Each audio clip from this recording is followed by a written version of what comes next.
Okay, our lesson this morning is perhaps one of the most memorable moments in biblical history, as we're going to see Joseph as he presents himself to his brothers. And as that takes place, you have to wonder if any of those brothers remember the dream that Joseph had. Remember the dream where he said all of his brothers are going to bow down to him? They mocked him and they laughed at him. Well, now that is coming true. Our text today is Genesis chapter 45, reading verses 1 through 15. Then Joseph could not restrain himself before all those who stood by him, and he cried out, "Make everyone go out from me." So no one stood with him while Joseph made himself known to his brothers. And he wept aloud, and the Egyptians and the house of Pharaoh heard it. Then Joseph said to his brothers, "I am Joseph. Does my father still live?" But his brothers could not answer him, for they were dismayed in his presence. And Joseph said to his brothers, "Please come near to me." So they came near. Then he said, "I am Joseph your brother, whom you sold into Egypt. But now do not therefore be grieved or angry with yourselves, because you sold me here. For God sent me before you to preserve life. For these 2 years the famine has been in the land, and there are still 5 years in which there will be neither plowing nor harvesting. And God sent me before you to preserve a posterity for you in the earth, and to save your lives by a great deliverance. So now it was not you who sent me here, but God, and he has made me a father to Pharaoh, and lord of all of his house, and a ruler throughout all the land of Egypt.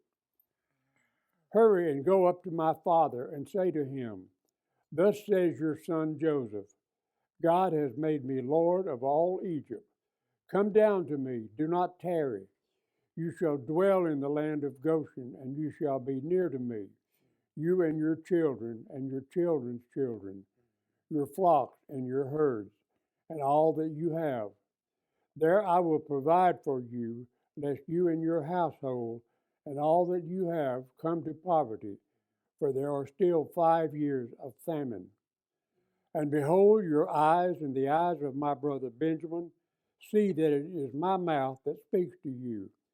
So you shall tell my father of all of my glory in Egypt, and of all that you have seen, and you shall hurry and bring my father down here." Then he fell on his brother Benjamin's neck and wept, and Benjamin wept on his neck. Moreover, he kissed all his brothers and wept over them. And after that, his brothers talked with him.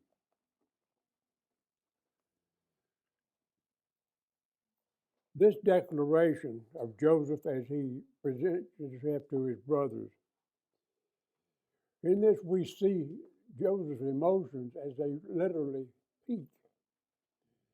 And his brother's experience reaches a crescendo.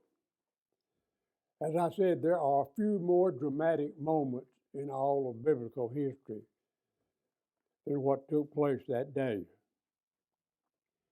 Now, Joseph was a man of the ages. He was impetuous in his youth. His adult years were filled with strength and wisdom and knowledge. And all of these things were due to his belief in and in his trust in his God. Now, Joseph is an outstanding type of Jesus Christ. As we look at Joseph, we're really looking at Christ in a sense. He was that much of a type. And as Joseph reveals himself to his brothers, this aptly illustrates the climax when Jesus reveals himself savingly to a person. Now, the parallel between Joseph and Jesus may be seen by 4 propositions. First, Joseph knew his brothers before they knew him. Second, he loved his brothers before they came to love him. Third, he saved them before they were even aware that they were saved. And then fourth, he called them when they had much preferred to run away from him. So let's look at those four propositions. The first is Joseph knew his brothers before they knew him. Now, when those 10 brothers came to Joseph to buy grain, they didn't recognize him at all. But he knew exactly who they were. He knew Reuben, he knew Judah, he knew Levi, he knew all of them. But as far as they were just concerned, he was just some Egyptian ruler that they didn't know anything at all about. And so, although he recognized his brothers, they did not recognize him. And you know, it's strange that we should fail to know and recognize the God who has created us. He's forgiven us. He's saved us. You know, that first Christmas when Jesus appeared on earth, he came to his own, but his own did not recognize him. They did not know him.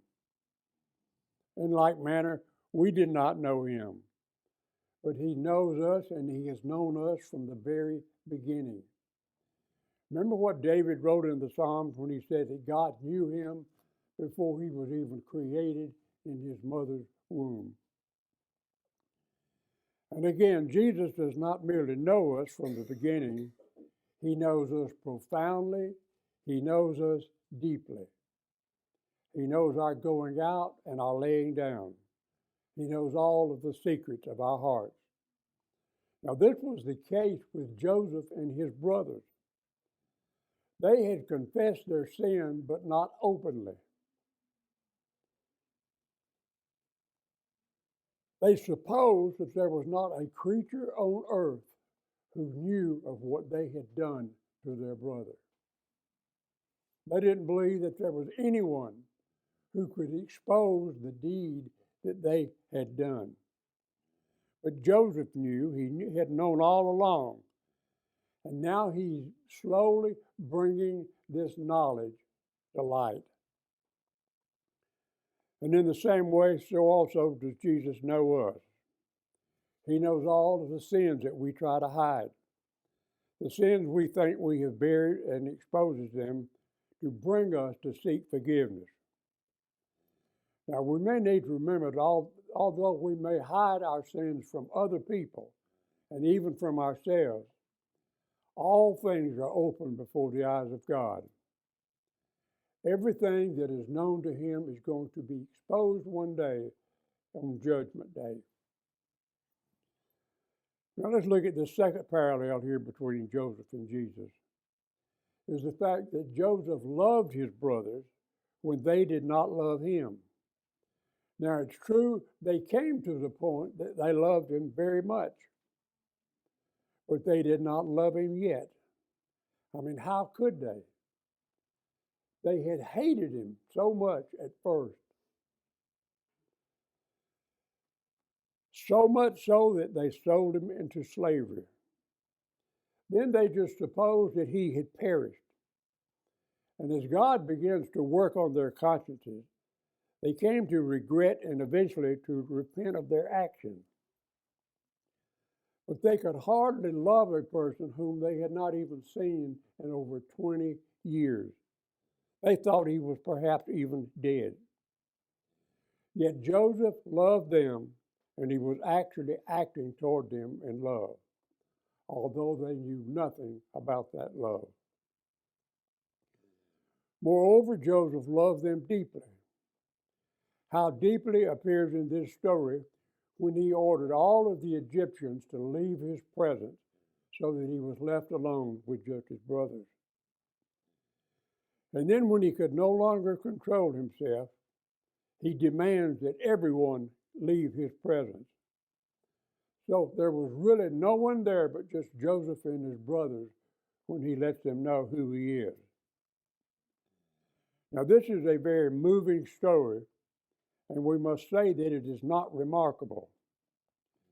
Joseph had been a lonely man for 20 years.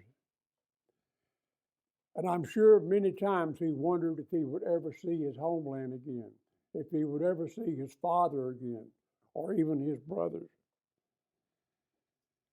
And then when he did see them, he kept his feelings bottled up.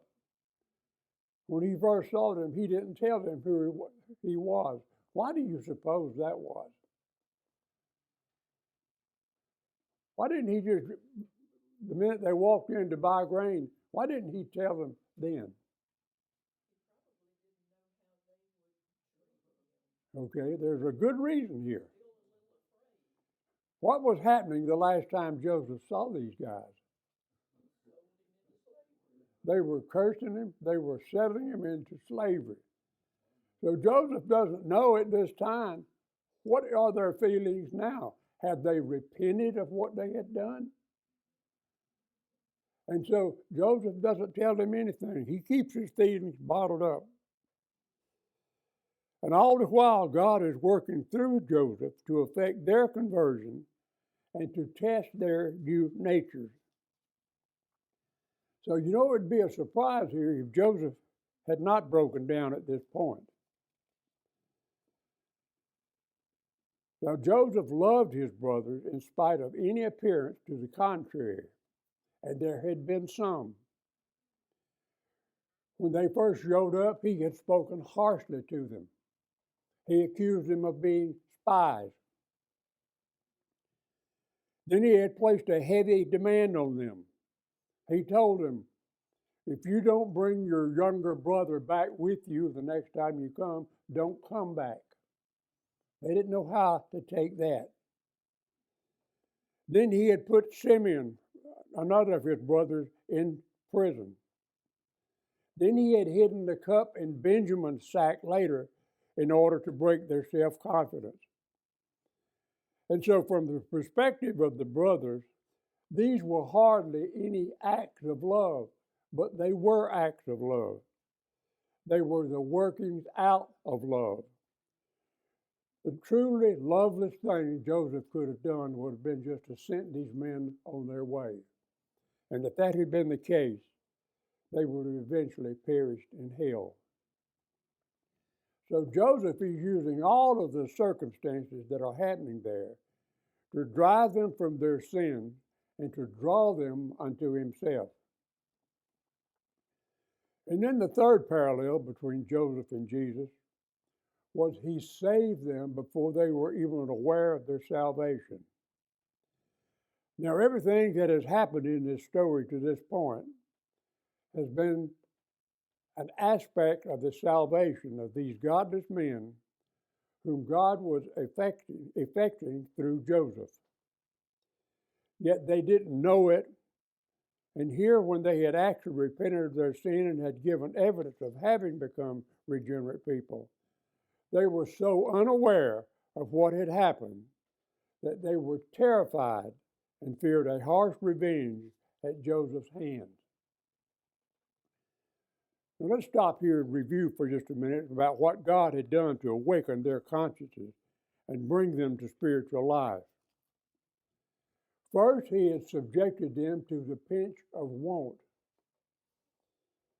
Just as there was a famine in Egypt, there was also a famine in all of the surrounding lands. That was true in Canaan. There were no crops there. There was no food there. Joseph's family was starving to death, and so they had to go to Egypt to find food. And then second, God had subjected them to the pain of harsh treatment. Joseph spoke roughly to them. These guys didn't know how to handle that. They'd probably never been talked to that way in all of their lives. And so Joseph's words were a blow to their self-esteem and pride. Third, they had known the beneficial pressure of solitude as Joseph put them all in jail. It was only for a couple of days, but he put them in jail and let them sit there and think about things for a while. Fourth, There had been the unexplained return of their money, which they had discovered on their first trip home. In spite of their wishes, they were unable to return to business as usual.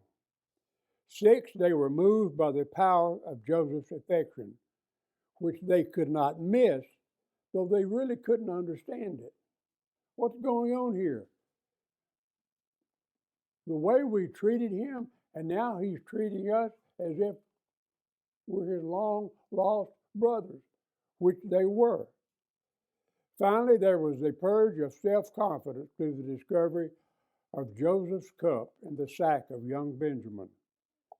These were the means that God used to turn them from sin and bring them to new life. Again, they didn't know it. It is only at this time that they discovered what God had been doing. Now, as a matter of fact, their condition was worse than one of mere ignorance. They not only did not know that they were saved, but they actually feared the opposite. They were terrified because they believed they were still lost. All of these guys, they knew they were sinners who had no excuse for their sin. And when the cup was discovered in Benjamin's sack, they saw it as an uncovering of their guilt, because they said to themselves, how can we prove our innocence? God has uncovered our guilt. These words are insights into what is happening in their hearts. And it's significant that they find themselves speechless. Now, these brothers were not only overwhelmed with their guilt, but they were also aware they are now in Joseph's power, his absolute power. They know he could do with them as he pleased. And as I mentioned at the first, I wonder if they begin to remember the dream that said that one day they would all bow down before him. Again, the Bible doesn't tell us. Now, no one can escape the just judgment of God. And to think so means that you are lost when you might think of yourself as safe. These brothers were never more lost than when they supposed that their sin had been forgotten and no one knew about it. They didn't know that it would rise up and haunt them even more. Now, if they had been right, their story would have been very tragic. It would have meant damnation for them all. But you see, they were wrong. They had put Joseph in a pit, but God took him out of that pit, and God placed him on a throne. They had embittered their father's life for 20 long years, and they cared not a whit for his anguish. But God caused them anguish instead and restored the lost son. Now, these brothers came to see that sin is futile and that it cannot be hidden, and that God will judge it fiercely. And you see, seeing this was their salvation. Now, there's one last parallel between Joseph and Jesus. Joseph called his brothers when they would have preferred to run away from him.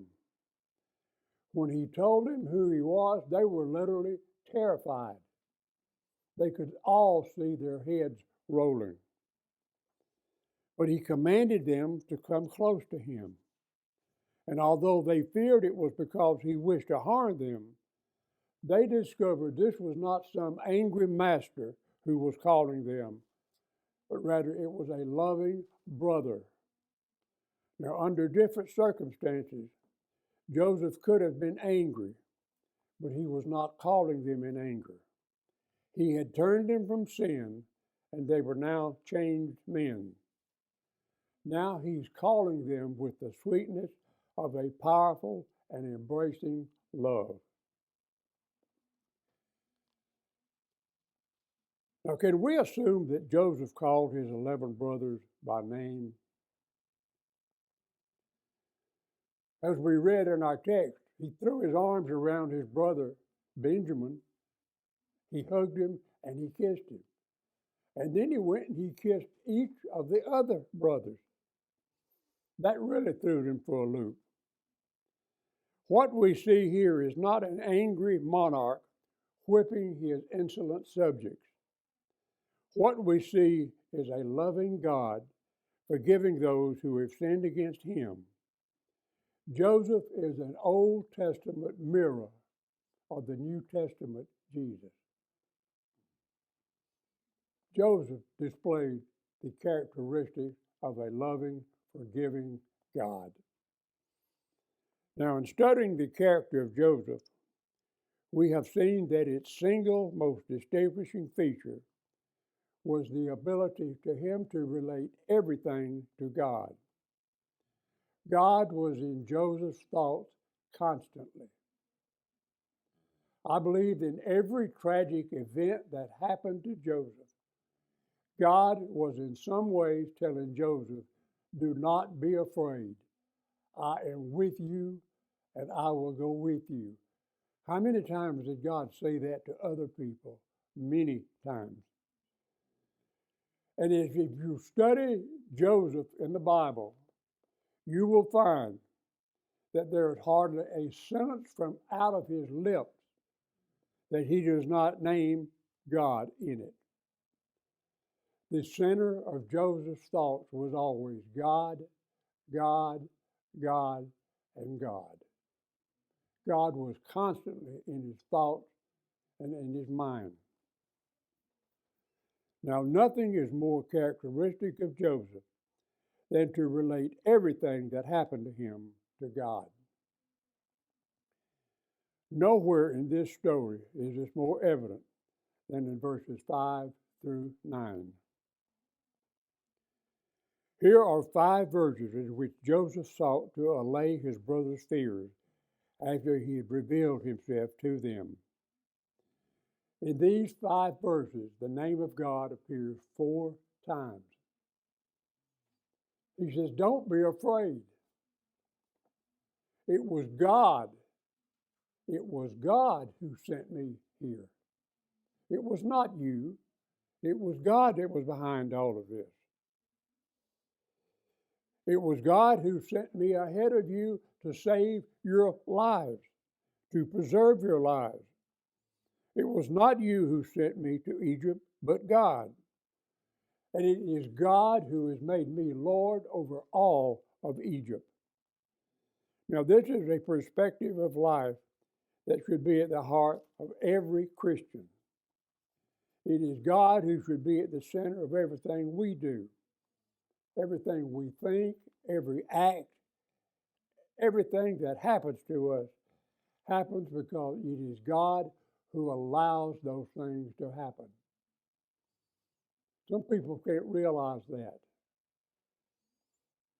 Everything that happens in our life either happens because God directly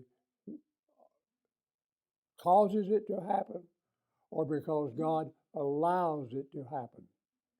And if God allows it to happen, then it's the same thing really as God causing it to happen. Nothing can happen in the life of a Christian without God's authority and God's power behind it. It was through Joseph's fall and eventual rise to power that saved not just the family of Jacob, but in reality, it saved the entire nation of Israel, which was to come. Now let's look at the last 2 verses of our text. You know, when you live in a place long enough, after a while you begin to take on the characteristics of the people living there. You even begin to take on the characteristics of the place itself. 22 long years in Egypt had taught Joseph how to hide his feelings. And when his brothers came to Egypt, There was not the slightest clue that he was actually their long-lost brother. You see, Joseph's face revealed nothing. But deep inside, Joseph was not an Egyptian. Joseph was still a Hebrew through and through. He was as much Hebrew as was his fathers Abraham, Isaac, and Jacob. Now, Hebrews have feelings, and they express them.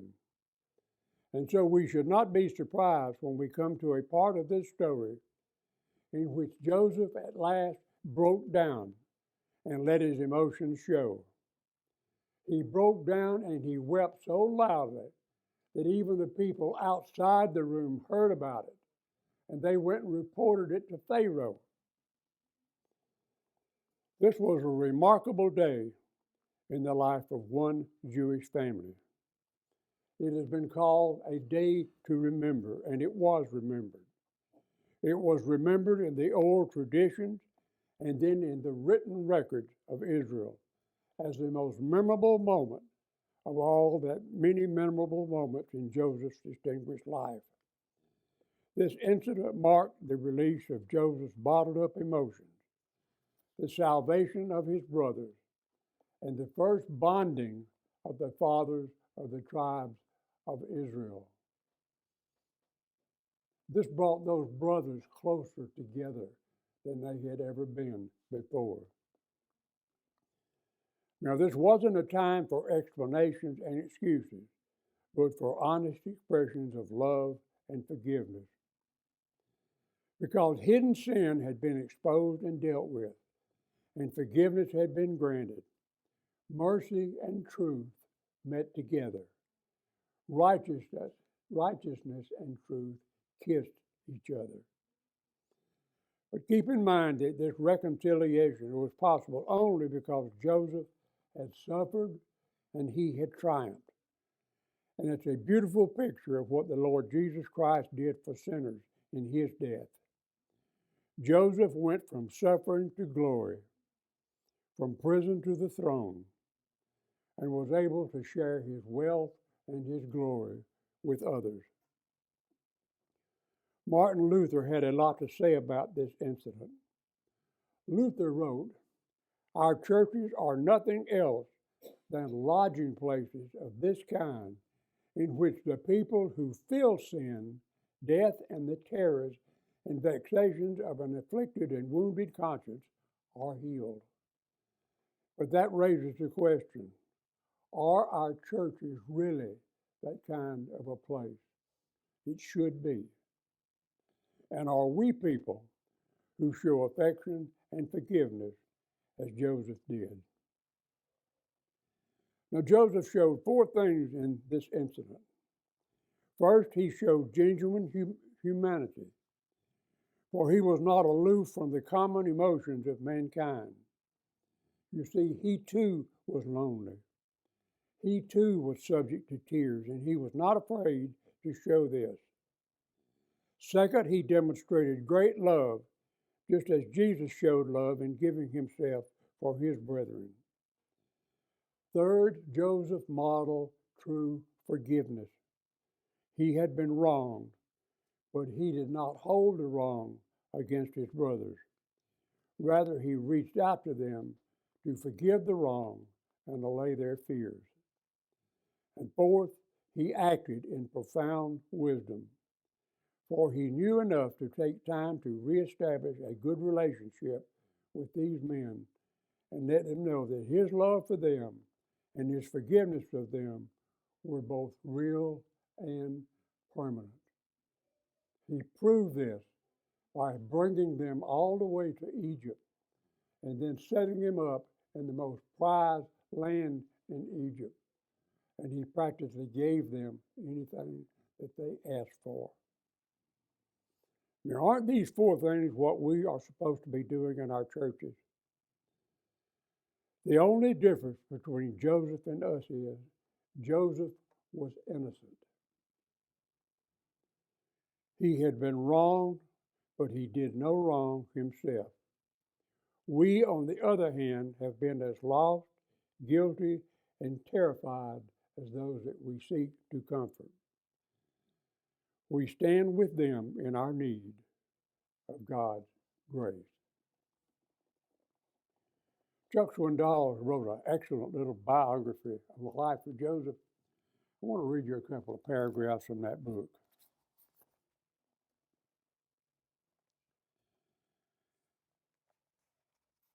Swindoll says, why was Joseph considered great? Why does the Spirit of God hover over his life more than any other person in the book of Genesis, including Abraham? What was there about Joseph that could have caused the Lord to say something like this to Moses, the writer of the book?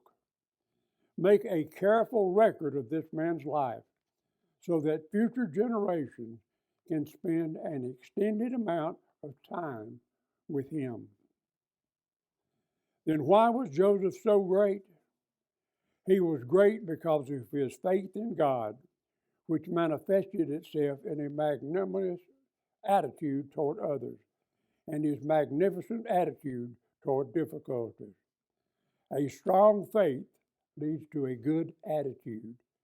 When these two essentials are in place, troubles become challenges to face, not reasons to quit.